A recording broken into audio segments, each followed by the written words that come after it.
எங்கிருந்து நீ வந்தாயோ கோடீஸ்வரா, எங்கள் நெஞ்சினில் நிறைந்து நின்றாயே கோடீஸ்வரா.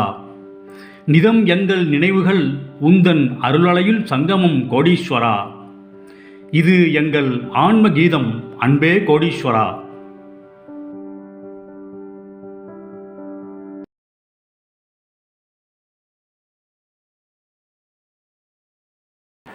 கோடீஸ்வராய நமக. வணக்கம். எனதருமை அன்பு நெஞ்சங்களே, ஆன்மீக உறவுகளே, நேசப் பிணைப்புகளே, ஆன்மீக பாசங்களே,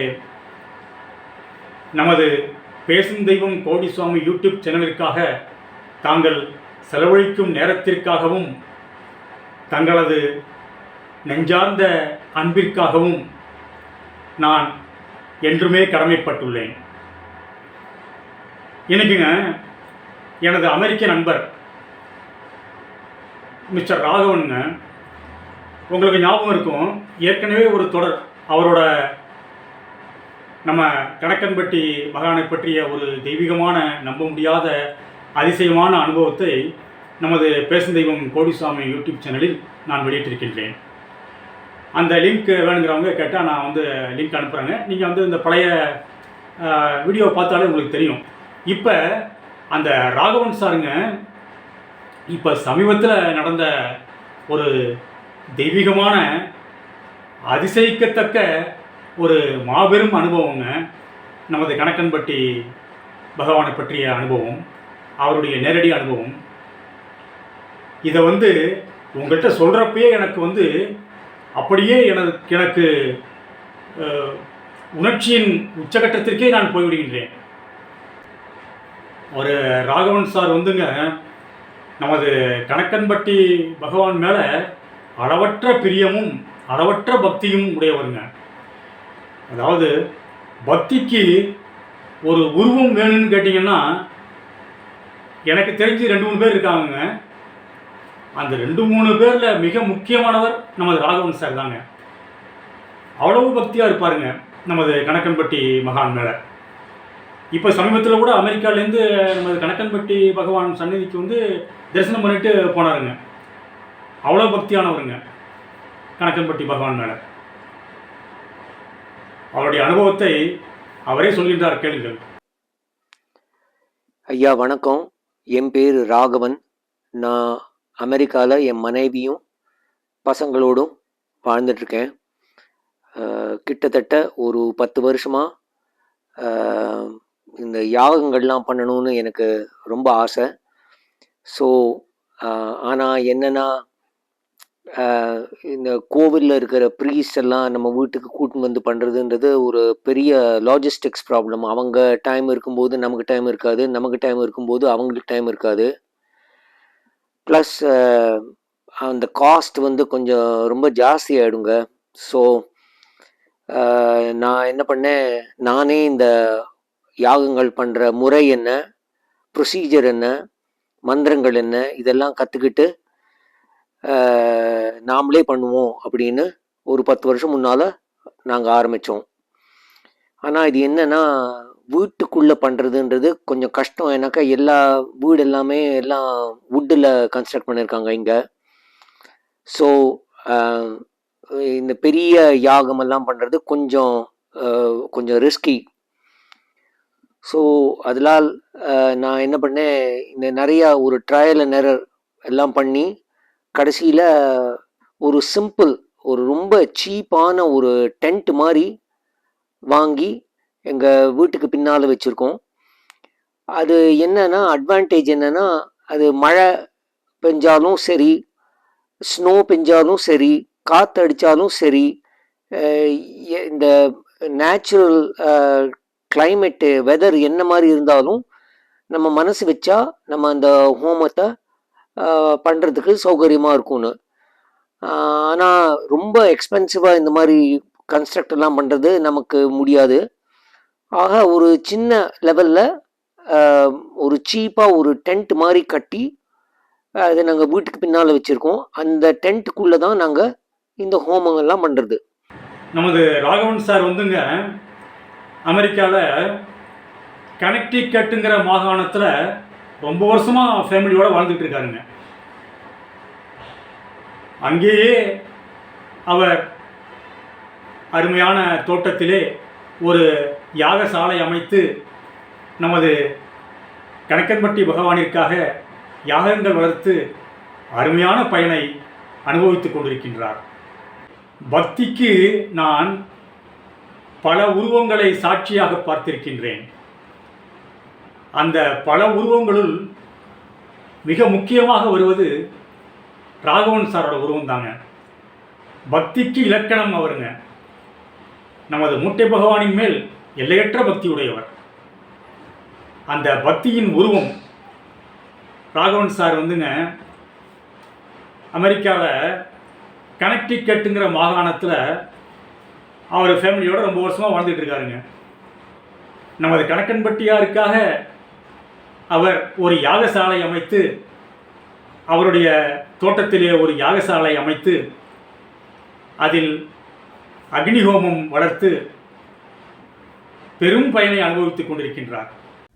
March 2nd, 2019, Saturday, snowing outside, and we're going to be doing a home. வச்சுருக்கோம். அந்த டென்ட்டுக்குள்ளே தான் நாங்கள் இந்த ஹோமங்கள்லாம் பண்ணுறது. இது நானே பண்ணுவேன். எங்கள் மனைவி வந்து அந்த சுவாமிக்கு கொடுக்குற நைவேத்தியமெல்லாம் என்ன சாப்பாடு பண்ணி போடணுமோ அதெல்லாம் பண்ணி கொடுப்பாங்க. அது என்ன டெம்பரேச்சராக இருந்தாலும் சரிங்க, அது பட்ட குட்ட குளிர் கோல்டாக இருந்தாலும் சரி, வெயிலாக இருந்தாலும் சரி, என்னவா இருந்தாலும் சரி. ஆனால் ஐஸ் வந்ததுன்னா அப்போ நம்மளால் நடக்க முடியாது, அப்போ அதெல்லாம் ஸ்கிப் ஆகிடும். ஸோ இது மட்டும் ஒரு கடவுளோட அனுகிரகத்தில் ஒரு 900க்கு மேலே யாகங்கள் நடந்து முடிந்தன நல்லபடியாக. இந்த யாகத்தில் வந்து என்னன்னா, நாம் எந்த தெய்வங்களை கூப்பிடுறோமோ அந்த தெய்வங்கள்லாம் அந்த யாகத்தோட அக்னியில வந்து இருப்பாங்க, சூக்ஷ்ம ரூபத்தில் இருப்பாங்க. ஆனால் நம்ம என்னதான் சூக்ஷ்மமாக இருக்காங்க அப்படின்னு சொன்னாலும் யாராலையும் நம்ப முடியாது, நம்ப மாட்டாங்க. நமக்கே கொஞ்சம் நம்ம சொல்றதெல்லாம் போய் சேர, இந்த மந்திரங்கள்லாம் தேவர்களுக்கு போய் சேரறதா இல்லையா, நமக்கே ஒரு அப்பப்போ ஒரு டவுட் வந்துடும். எனக்கு என்ன சொன்னாலும் நான் ஒரு சாதாரண ஒரு அஞ்ஞானி, ஒரு சாதாரண மனுஷன். எனக்கு இந்த ஞானிகள்லாம் சித்தர்கள்லாம் இருக்கிற லெவலில் அண்டர்ஸ்டாண்டிங் ஞானம் எல்லாம் ஒன்றுமே கிடையாது. வெறும் ஒரு ஆவரேஜ் பர்சன். இதில் நமக்கு என்னன்னா, நம்ம குடும்பம் இருக்குது, சோறு சாப்பாடு சாப்பிடணும், மற்ற பில்லெல்லாம் இருக்குது, இதெல்லாம் கட்டுறதுக்கு நமக்கு ஏதாவது ஒரு சம்பளம் வேணும் இல்லையா. ஸோ அதுக்கு வேலையும் பார்க்க வேண்டியிருக்கு. ஸோ முடிஞ்ச மட்டும் ஒரு வீக்கெண்டு வந்ததுன்னா அப்போ காலையில் எழுந்து சீக்கிரமாக எழுந்து இந்த ஹோமம் பண்ணி முடிச்சுட்டு அதுக்கப்புறமா வேலைக்கு போகிறது. இப்படி தான் வாழ்க்கை நடந்துட்டு இருக்கு. ஆனால் இட்ஸ் ஓகே, இது சந்தோஷமாக தான் இருக்குது. ஸோ ஆனால் நீங்கள் பாருங்க,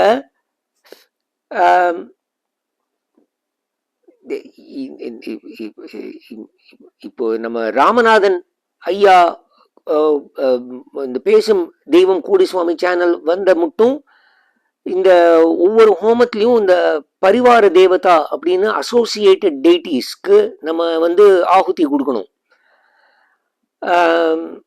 ஃபார் எக்ஸாம்பிள் சிவபெருமாள் இருந்தாருன்னா பார்வதி தேவிக்கு நம்ம வந்து ஆகுதி கொடுக்கணும். இது மாதிரி நான் வந்து ஒவ்வொரு ஹோமத்திலையும் ஸ்ரீ காஞ்சி மகாபெரிவருக்கு நான் 4 ஆகுதி கொடுத்துருந்தேன். இந்த ராமநாதன் ஐயாவோட சேனல் பார்த்த பிற்பாடு நம்ம கணக்கம்பட்டி மூட்டை சுவாமிகளுக்கும் 4 ஆகுதி கொடுக்க ஆரம்பித்தேன். அதே மாதிரி நம்ம புருவிபாளையம் கோடி மகான் சுவாமிக்கும் ஆகுதி கொடுக்க ஆரம்பித்தேன்.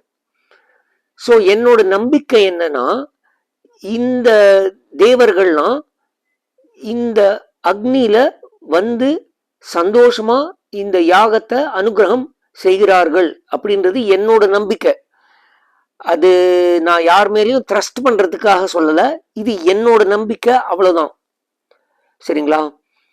ஸோ சில சமயம் என்ன ஆகும், இந்த அக்னியில ரொம்ப கிளியர் கட்டாக சில உருவங்கள் நமக்கு நம்ம சாதாரண கண்களுக்கு ஹியூமன் ஐஸ்க்கு தெரியும். அதை காமிச்சா யாராவது நம்புவாங்க. அது நான் வந்து அவ்வளோ ப்ரமோட் எல்லாம் பண்றது கிடையாது. ஒன்ஸ் இன் அ வைல் யாராவது கேட்டாங்கன்னா காமிக்கிறது, இல்லைன்னா விட்டுட்டு போயிட்டே இருக்கிறது. நம்ம இது வந்து ஃபேம் அண்ட் ஃபார்ச்சூனுக்காக ஒன்றும் பண்ணல. நம்ம சொல்றது இது வந்து தேவர்கள்லாம் நமக்கு நிறையவே கொடுத்துருக்காங்க. காற்று கொடுத்துருக்காங்க, தண்ணி கொடுத்துருக்காங்க, எல்லாம் உடம்பு கொடுத்துருக்காங்க. இதுக்கு நம்ம நன்றி சொல்றோம், அவ்வளவுதான். சரிங்களா? ஆனா நீங்க பாருங்க, இந்த ஹோமத்துல நான் வந்து என்னைக்கு நான் வந்து இந்த இன்ஜினியரா மாறி இருக்காரு பாருங்க கனகம்பட்டியார் அப்படின்னு ராமநாதன் சார் ஒரு வீடியோ போட்டிருந்தாரு. நான் அந்த வீடியோவை நான் பார்த்து இதோட கோயின்சிடன்ஸ் பாருங்க. இது கோயின்சிடன்ஸே இல்லை. இது வந்து என்னோட ஆழ் மனத்துல என்ன தோன்றதுன்னா, இது கனகம்பட்டியார் வேண்டியது. அவர் நமக்கு வந்து ஒரு ஆர்டர், ஒரு ஒரு கட்டளை கொடுத்திருக்காரு, ஒரு கவர்மெண்ட் ஆர்டர் மாதிரி ஒரு ஆர்டர் கொடுத்திருக்காரு. அதை நம்ம சிம்பிளி ஃபாலோ பண்றோம். ஆக நான் அந்த வீடியோவை அன்னைக்கு பார்த்து அன்னைக்கு அது பார்க்கறதுக்கு முன்னால அன்னைக்கு வந்து ஒரு ஆஞ்சநேயர் சஹஸ்ரநாமம் ஹோமம் வீட்டில் செய்தோம். வீட்டிலன்னா அந்த அந்த டென்ட்டுக்குள்ள செய்தோம். அதுல அந்த பார்த்த உடனே நான் வந்து அந்த என்னோட ரெக்கார்டு கோசம் ஒரு சின்ன கிளிப், ஒரு சின்ன வீடியோ கிளிப்பு எடுத்து வச்சுப்பேன், ஒரு போட்டோ எடுத்து வச்சுப்பேன். அந்த சின்ன கிளிப்புன்றது ஒரு 9 செகண்ட்ஸ் தான் இருக்கும். அந்த 9 செகண்ட்ஸ். ஸோ எனக்கு அப்பமா தான் நான் நோட்ஸ்ல எழுதி வச்சுப்பேன், எந்த ஹோமம் என்னைக்கு பண்ணோம் அப்படின்லாம். நான் பிற்பாடு தான் நான் எழுதி பண்ணிப்பேன், எனக்கு டைம்னால. அது என்ன பண்றது, நம்ம சோத்துக்கு நம்ம பழப்ப பார்க்கணும் இல்லையா? அதுவும் அவரோட அனுகிரகத்துல தான் வந்திருக்கு. இல்லைன்னா நமக்கெல்லாம் எங்கேருந்து பழப்பு? நமக்கு ஒரு உடம்ப கொடுத்து அது அந்த உடம்புக்கு நியூட்ரிஷனுக்காக ஒரு வேலையை கொடுத்து அந்த வேலையிலேருந்து நம்ம எங்கேயோ சம்பாதிச்சு ஒரு சாப்பாடு சாப்பிட்டு அது கடவுளுக்கு நன்றி சொல்றோம். அன்னைக்கு வந்து நான் இந்த ஆஞ்சநேயர் சஹஸ்ரநாமம் ஹோமம் பண்ணும்போது அந்த 9 செகண்ட் கிளிப்பை எடுத்துட்டு பிற்பாடு நான் பார்க்குறேன், அட ராமச்சந்திரா, இதுல வந்து நம்ம கனகம்பட்டியார் இருக்காரே, நம்ம அவருக்கு 4 ஆகுதி கொடுத்தோம், அவர் பாரு எவ்வளவு அழகா வந்து நிக்கிறாருனாக்க அந்த ஈசான லெவல்ல. ஆக ஹோம குண்டத்தோட நார்த் வெஸ்ட் கார்னர்ல பாத்தீங்கன்னா பட்ட கிளியர் கட்டா நம்ம கணக்கனார் தெரியாருங்க. ஓம் ஆஞ்சநேயாய வித்மஹே வாயுபுத்ராய தீமஹி தன்னோ ஹனுமத் பிரச்சோதயாத் ஸ்வாஹா.